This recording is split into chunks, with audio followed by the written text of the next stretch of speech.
Hello, I'm making this video about the subject of diabolism again, as somebody who is a diabolist, and just one kind of diabolist. I'm sure there are other sorts, and it's in part addressed to diabolists and also in part to Satanists, who also form are part of diabolism in many ways. Yeah, though I don't call myself a Satanist. I was a Satanist for 5 years, and Satanism was part of the path for me. Was part of the path to diabolism, as was and is paganism. So there are a number of things which come together. I'm often struck by this subject because I think a lot of people don't really have very much of an idea about it.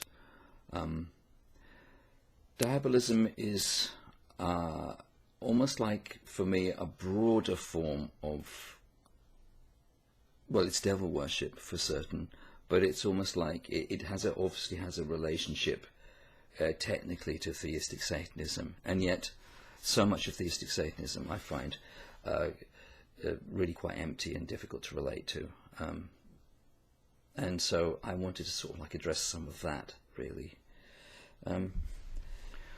I mean, the other diabolists I know, I mean, they deal with all sorts of things in life. They support each other, and they actually have to find spirituality in their practices, in their religion, in their life. I myself don't want an authoritarian religion. I've always wanted an inner-directed religion. And by inner-directed, I don't mean that it should all be about you and your, and you know, just stuff that comes from you. Inner-directed also means, it certainly does mean that you have choices, but it also means that your guidance and your direction should come from your own experience of the inner world, and that's what it needs to come from, rather than dogma. So that's certainly something for me. But what I would say to people who are theistic Satanists and diabolists, and I'm saying theistic Satanists because I'm not even going to talk to the whole thing of atheism and secularism, yeah. But for people who actually are either theistic Satanists or diabolists, I would say, well, what does spirituality mean to you? What is it to you?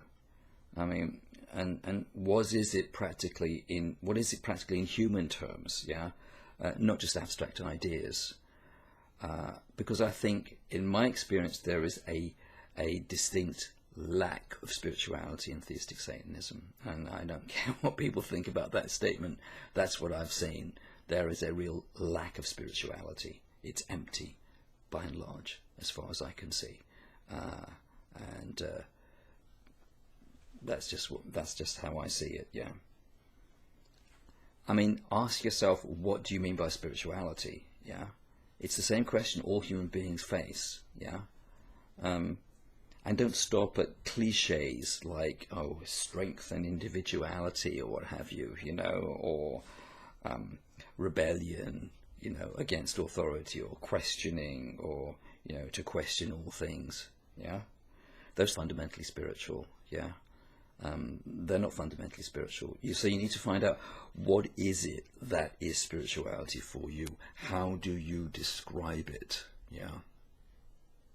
What does it mean? Because you need to find if you've got it, for a start, if you're finding it, yeah, rather than a facsimile or a substitute for it. It's something which I find a lot of people involved in things like Satanism seem to not be able to cope with, or not be able to look at, because as far as they're concerned, because they've almost handed it over to every other form of religion, and they're so caught up in rebellion and their own resentments that they simply won't approach spirituality because they think it belongs to somebody else. But that's actually not true as far as I'm concerned. I mean, if I was to say what does it mean to me, well, it's fundamentally, it is relation to the spirits for me, yeah, but it's also relation to human beings and to being human, and to our predicaments and sufferings, because we all have to go through this, and we need to see you need to actually gain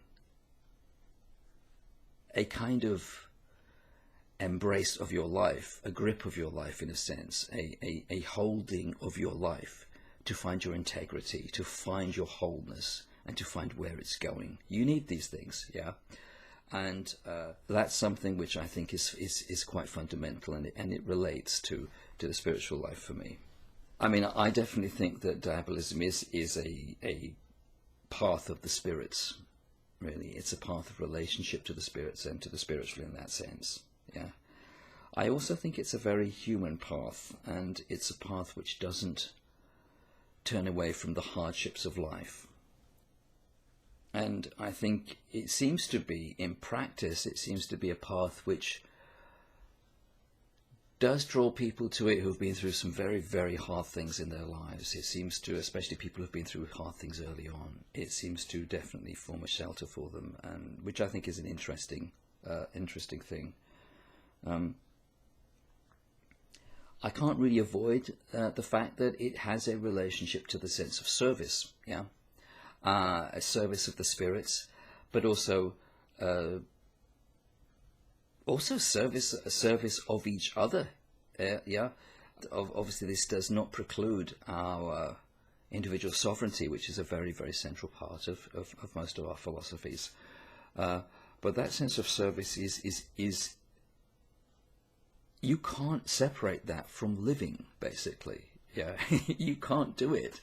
We are interdependent, and you can't actually separate out the sense of service from things entirely. Yeah, it's not possible.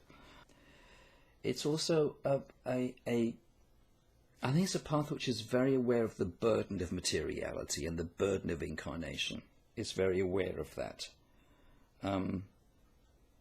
But both its burden and its freedoms can be summed up in many ways in one word, and that word is responsibility.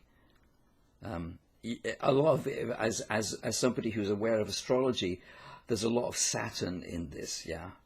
And Saturn is a very interesting planet. It used to be the outermost planet in the old days, and it's a very interesting one, really. It's a planet very much concerned with wisdom, yeah. In a lot of ways, the peace found within Diabolism for me is the peace of acceptance of nature, and in a sense freedom from the human game, what I call the human game, you know, all the games of rights and justice and utopias and all the things that people are meant to believe in and go running after, yeah. All those things. What we have is nature, and that's what we turn back to. That's our kind of like our bedrock, and that's what trues our vision, yeah. And you see, from that we have magic, we have sexuality, we have work, we have mortality, and we have the reality of the spirits. These things delineate our alternative to the human game, if you like what I mean, this collective human game, this social human game that is so I don't know, so fooling for so many people, takes them up so much, yeah. And that gives us the life of the witch, the life of the warlock, the love of God's spirits and devils. It gives us the artist, the lover. It gives the yoking to our deepest life, yeah. And that is our real freedom. And so those are the kind of things that I think of with this. I also think of things about, you know, all our relationships to light and dark, yeah. Again, so many things are fetishized in common understanding.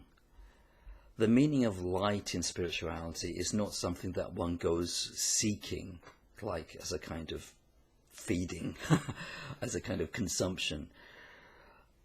Light basically in spirituality refers to the capacity of vision and the capacity to see. One does not go looking for light. One looks to bring light. Yeah. One looks to bring one's own light. I think this is why we have ideas like the black flame as well. You see, the capacity for vision isn't found in light outside ourselves. The capacity for vision has to be engendered in us. But that which engenders it in us, we term the black flame in that sense. So, and it's a very mystical idea, but it's to understand that we don't seek light. We don't seek light. We don't avoid darkness. We seek to bring light. That way we increase awareness, and we find our way. Of course, there are all sorts of ideas about light and dark, but that's one way of thinking of this, you know. And I think it's sort of important to understand that spiritually light is not about some source outside of yourself. Spiritually light is about the capacity for vision and the arising of that capacity. Anyway, that's pretty much the end of my video. I hope it was interesting, and thank you for watching.